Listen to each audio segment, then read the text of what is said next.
Because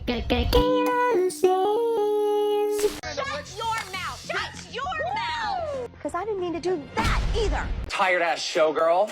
Showgirl, at least I am a showgirl, bitch. Go back to Party City where you belong. All of yous in this house are fake! And I want you all to know that I can't stand any of you!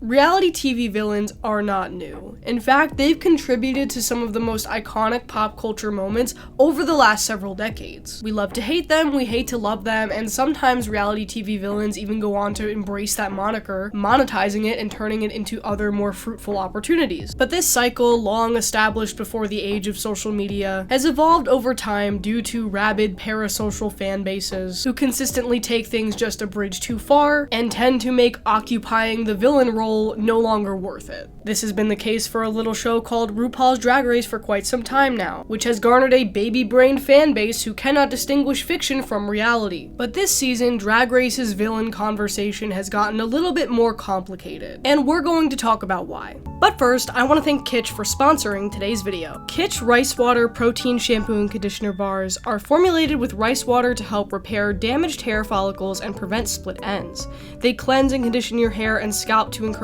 overall hair length and density. Their solid form is meant to reduce single-use plastic, so they help your hair and the environment as well. I have naturally thick, curly hair, which means that I deal with a whole lot of tangles, mess, breakage, damage, frizz, you name it, I've complained to my hairstylist about it. But using Kitsch bars has helped me strengthen my hair and has changed the overall texture for the better. You can use my link in the description down below or use my code KaylaSays to get 25% off of your first order. Kitsch ships in the US and internationally to over 27 countries, and they even have a subscription option for an even better discount. Thank you so much again to Kitsch for sponsoring today's video.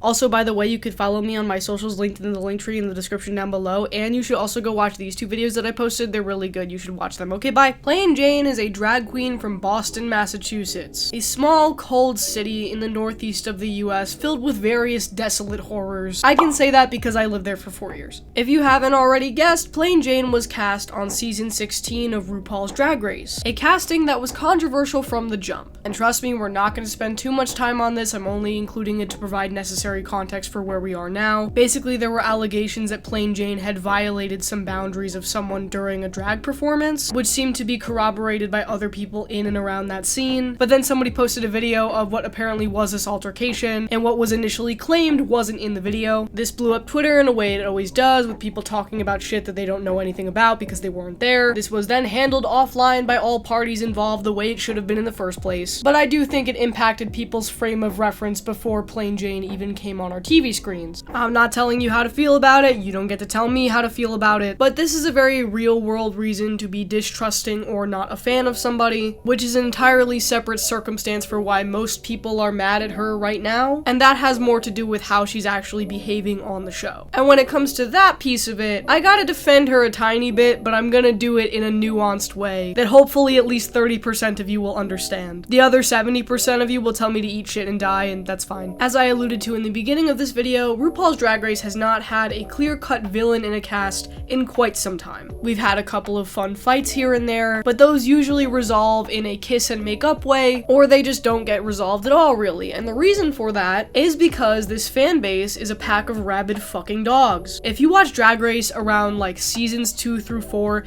it's an entirely different show. There's cat fights, everyone is constantly reading one another, there's shade being thrown left and right. There are people on those seasons who still don't like each other to this day. For the most part, I'd argue that the hate that the queens received on social media was nowhere near the level that it is at now, due to the fact that more people watch the show now, and also the fan base is younger. And so the only exposure they've had to drag culture is probably Drag Race, and so they can't process the fact that throwing shade, being shady, reading one another is part of drag culture and always has been. I mean, contrast the shit they were doing on season 2 with Mistress's light, playful shade during season 15, and the fact that fans of the show went as far as to get her Instagram deactivated multiple times because they didn't like what she was saying. Let's not also forget the fact that this disproportionately affects queens of color, black queens in particular, as well as plus-size queens and anyone who doesn't represent the typical skinny white fave archetype. Now, in the case of Plain Jane, things played out a little differently when her first preview dropped. There's no doubt in my mind that she walked into that room willing to unapologetically be a villain. And I remember most of the comments were kind of living going for it. They were like, oh my god, Plain Jane is this breath of fresh air. She's not afraid to say what she means. She's not afraid to read people down. And my issue with that at first was like, okay, let's extend that privilege to everybody then. Every drag queen reserves the right to be a ratted cunt on reality TV. And as someone who doesn't have a problem with Plain Jane being a bitch, but doesn't really connect with her drag or what she's doing on the show, it feels like there are two camps of people who are getting really mad about both of those things, kind of. And it makes it like impossible to say anything about her. Like, we just all have to collectively pretend that she's not there. For example, let's point to my experience viewing and live tweeting the talent show episode that she was in with the infamous burger finger number. I tweeted, and this is still true, I wasn't a fan of her runway and I was not a fan of the song. I thought it was pretty stupid. And I had people in my mentions telling me that I was just hating on Plain Jane because I don't like her demeanor, I think she's a bitch, and that I want it to be RuPaul's best friend race, which is not true.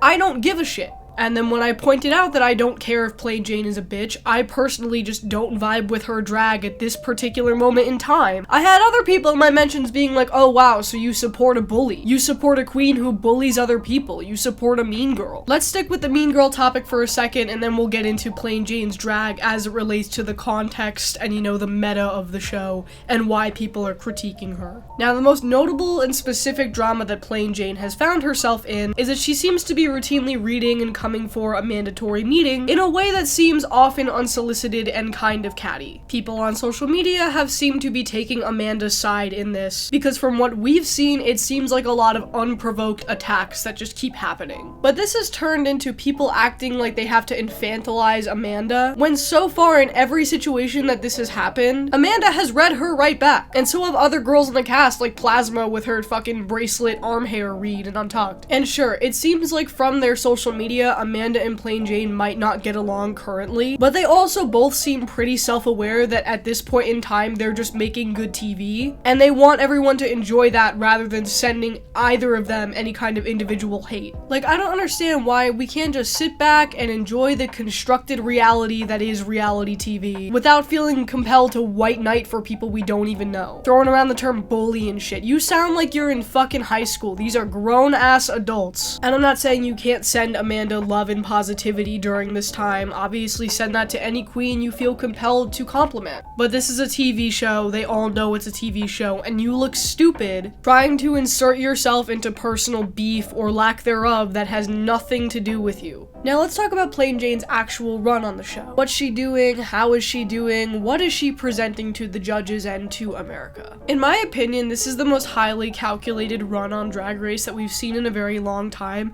and it seems like she gets a little pressed when you clock her on that. Plain Jane is giving the producers a reason to make it all the way to the end. The fact that she came in and started reading everyone right off the bat, the fact that she took the initiative to mess with the Rated Queen ranking, which no other queen did. 9 times out of 10, if a queen gets a so-called invisible edit on Drag Race, it's because they gave the producers nothing to work with. And she is making it so easy for them to justify keeping her from episode to episode. And I think if it's successful, which it seems like it's going to be, we're going to see more queens try that strategy in the future. But the thing that sets Drag Race apart from other reality shows is the fact that on other reality shows, you're kind of just selling your skill rather than your personality. So like if you're on a cooking reality show, you are selling how well you can cook. It doesn't necessarily matter what kind of person you are. Same with something like Project Runway. You could root for a character and want them to succeed based on whether or not you like them as people, but when it comes down to technical skill, that doesn't matter as much. On Drag Race, it's a little different because the show requires such a versatile set of skills, and also requires a lot in terms of a reality TV persona, often emphasizing the importance of knowing your brand, developing merch based on whatever popular catchphrase you have, and all of that requires some kind of genuine connection with the fan base. The issue that I think Plain Jane is having is that she's playing such a good game right now in terms of winning over the judges and trying to understand what they like, while also being engaging enough for the producers to want to put the camera on her more. And in doing that, it seems like she's inadvertently replicating the successes of other queens, and therefore it's coming off inauthentic to some people and lacking that genuine connection to be a successful Drag Race contestant in the long term. A good example of this is Plain Jane's talent show, where it seemed like she was doing a Jimbo-esque act with the kind of stupid camp humor that Ru loves. Am I gonna fault her for that? No. Again, that's a strategic enough move, and it quite literally worked out in her favor. But when it comes to how it was actually received by fans,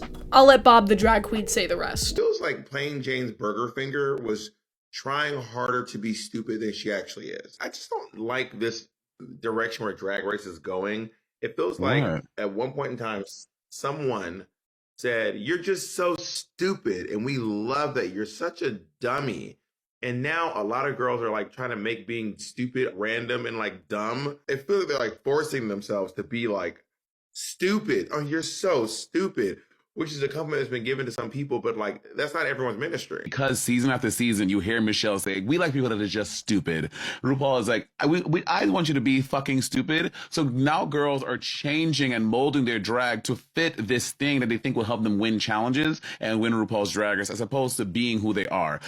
Play Jane then responded to this clip on social media in a way that was less than favorable, explaining that she did not write the burger finger number specifically to perform on the show, and that it was a number she and her friend had performed multiple times in Boston prior to her getting onto Drag Race. And regardless of whether or not that's true, I do feel like it was still a calculated decision on her behalf to make that the first number she was going to show to the judges. And people can say whatever they want about your drag and your demeanor and your overall choices on the show, but if you don't come off genuine to people, there's not much you can do to fix that. At the end of the day, I think people forget that Drag Race is a reality show, just because people often find themselves feeling more personally connected with the queens than they do for contestants on other reality TV type series. But no, I don't think it's some kind of moral transgression that she's on the show doing what she's doing. But it's okay if you also don't find yourself personally connecting with her drag. As long as you're not getting hostile in people's social media mentions, sending death threats, or crossing weird boundaries, you're allowed to have whatever opinion you want. Just be normal. I know asking Drag Race fans to be normal is a big request, considering that most of them act like deranged toddlers with hand grenades that also have lead poisoning, but I'm gonna try.